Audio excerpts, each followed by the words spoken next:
America వెనిజులాను ఒక రకంగా ఆక్రమించుకున్నంత పనిచేసి అక్కడి అధ్యక్షుడు ముదురో ఆయన భార్యను ఎయిర్ లిఫ్ట్ చేసి అమెరికాలో ఇప్పుడు జైల్లో బంధించింది.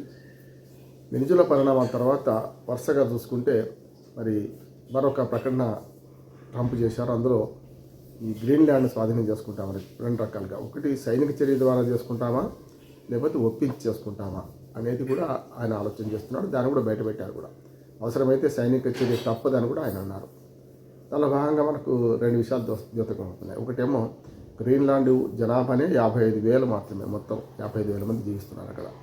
అది డెన్మార్క్ ఆధీనంలో ఉన్నది. అప్పటి స్వాతంత్రం వచ్చిన 1949 అప్పటి నుంచి స్వాతంత్రం వచ్చినప్పటి నుంచి కూడా అది డెన్మార్క్ ఆధీనంలో ఉన్నది.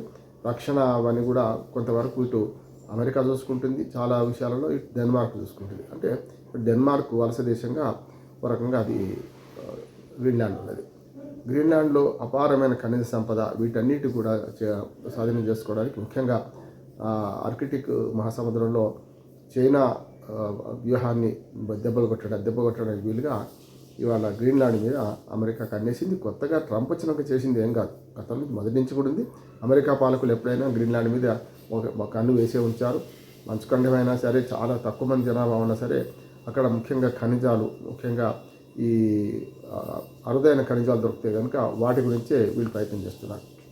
ఇప్పుడు గ్రీన్లాండ్ ఒక ప్రతిపాదన కొనుగోలు చేయడం అంటే 55,000 మంది ఉన్నారు కదా, ఒక్కొక్కరికి $10,000 నుంచి $1,00,000 దాకా డబ్బులు ఇస్తాం అని అంటున్నారు. $1,00,000 దాకా. $1,00,000 అంటే దాదాపు 90 లక్షల రూపాయలు, అంటే ₹1,00,00,000 అనుకోండి. అంటే $1,00,000 మన లెక్క అయితే 90 లక్షల రూపాయలు అవుతుంది. అంటే అట్లా ఇస్తామంటున్నారు. రెండవది ఏమవుతుందంటే గ్రీన్లాండ్ కొనుగోలు చేయడానికి ఒక ప్రధాన చూసుకుంటే కొనుగోలు ప్రతిపాదనలు ఇప్పటికే పెట్టినరు. విలీనం చేసుకోవడానికి అనువుగా ఉంటుందని చెప్పి నగదు రూపంలో ఇస్తారంటున్నారు. సైనిక చర్య హెచ్చరికలు కూడా చేశారు. ఇది రెండోది. అంటే నయాన భయాన రెండు విషయాలు చేస్తున్నారు. ఇప్పుడు స్వయం ప్రతిపత్తి గ్రీన్లాండ్ డెన్మార్క్ రాజ్యంలో భాగం, కానీ దాని స్వతంత్ర ప్రభుత్వం విస్తృతమైన స్వయం ప్రతిపత్తి ఉంది. విద్య, ఆరోగ్యం, హక్కులు వంటివన్నీ కూడా గ్రీన్లాండ్ ప్రభుత్వం చూసుకుంటుంది. స్వాతంత్రమైన కోరిక కూడా గ్రీన్లాండ్లో మొదటి నుంచి ఉన్నది. దీనిపై చర్చలు కూడా జరుగుతున్నాయి. డెన్మార్క్ నుంచే స్వాతంత్రం పొందాలని చూస్తున్నారు. ముఖ్యంగా పర్యావరణ సవాళ్ళు కూడా దీనికి ఉన్నాయి. గ్లోబల్ వార్మింగ్ కారణంగా మంచు కరగడము, మైనింగ్ వల్ల పర్యావరణ సమస్యలు, ఖర్చుతో కూడుకున్న పని కనుక దాని మీద కూడా ఉన్నది. ట్రంప్ ప్రతిపాదన మొన్నటికి చూసుకుంటే గ్రీన్లాండ్ను కొనుగోలు చేద్దామని ఒక ఆలోచన ఉంది. రక్షణ సమస్య కూడా ఒక రకంగా చెప్పంటే డానిష్ రక్షణ సేవల DDIS అంటారు, అమెరికా కూడా జాతీయ భద్రతగా ముప్పుగా పరిగణించింది ఒక ఆరోపణ అమెరికా చేస్తుంది మొదటి నుంచి కూడా. ఇది అమెరికా గ్రీన్లాండ్ సంబంధాలలో ఒక రకంగా సంక్లిష్టమైన సమస్య అంటున్నారు. మనకి ముఖ్యంగా అమెరికా ఖనిజాల భద్రత కోసం కూడా గ్రీన్లాండ్లో పెట్టుబడులు పెడుతుంది. గ్రీన్లాండ్ ఆర్థిక వ్యవస్థ ముఖ్యంగా ఫిషింగ్, డానిష్ మద్దతుపై ఆధారపడినది. ఇవన్నీ ఒక రకంగా చైనా తన్నుకుపోతుందనే ఆవేదన కూడా వీళ్ళు వ్యక్తం చేస్తున్నారు. ఇవన్నీ చూస్తే మనకు అర్థమవుతుంది ఏంటంటే మెల్లమెల్లగా గ్రీన్లాండ్ మీద ఆధిపత్య ధోరణి సాగించే ప్రయత్నం చేస్తూ, అయితే సైనిక పరంగా స్వాధీనం చేసుకోవడం, లేకపోతే ఆర్థిక పరంగా వాళ్ళకి డబ్బులు ఇచ్చేసి మీద కొనపడం. డెన్మార్క్ అభ్యంతరం పెడుతున్న ఇటీవల వెనిజులా పరిణామాలు చూసిన తర్వాత కొంచెం భయపడ్డదేమో అనిపిస్తుంది.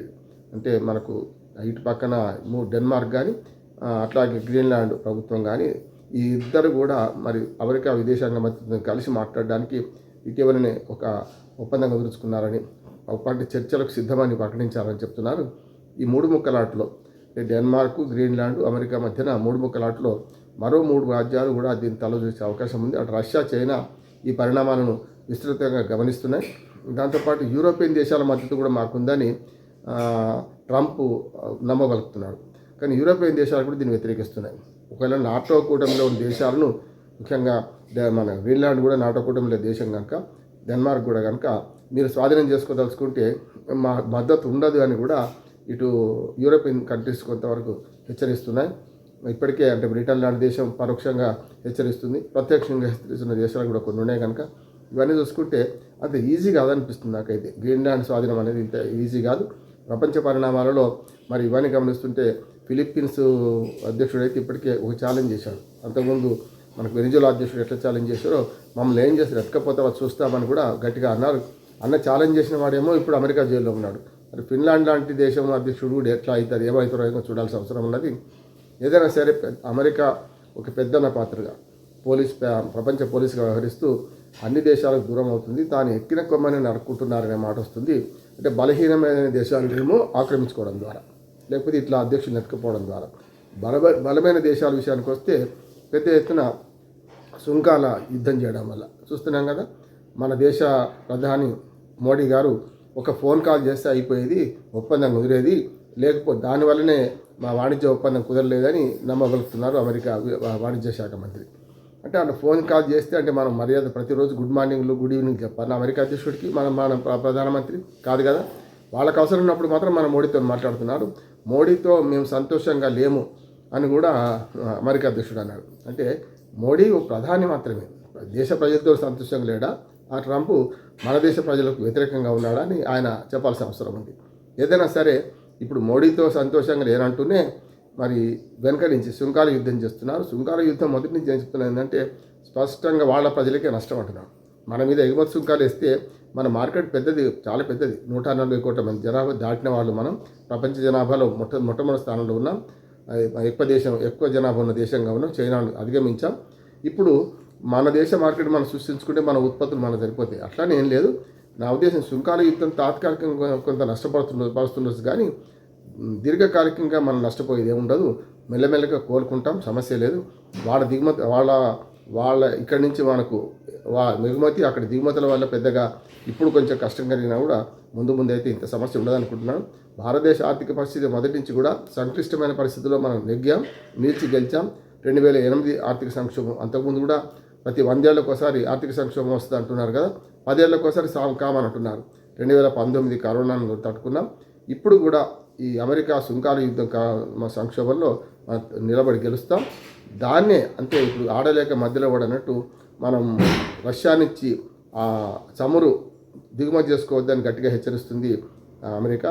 చమురు అక్కడి దిగుమతి చేసుకోవద్దని కాకుండా వెనిజులా నుంచి అప్పలంగా లభించిన, ఇప్పుడు ఎందుకంటే అధ్యక్షుడు ఎత్తుకపోయారు కదా, ఆ చమురును మన దేశానికి అమ్మే ప్రయత్నం చేస్తుంది. చూద్దాం ఏం జరుగుతుంది. మొత్తం మీద వాణిజ్య శాఖ మంత్రుల సమావేశం జరుగుతుంది. ఈ రెండు దేశాల మధ్య సామరస్యపూర్వక ఒప్పందం కుదురుతుందా, అట్లానే గ్రీన్లాండ్ను వాళ్ళు ఆక్రమించుకుంటారా, మరి నయాన భయాన సామ దాన భేద దండోపాయాలు అంటారు కదా, ఇప్పుడు లాస్ట్ భేద దండోపాయాల ద్వారా ఆక్రమించుకుందామని చూస్తుంది. చూద్దాం ఏం జరుగుతుందో.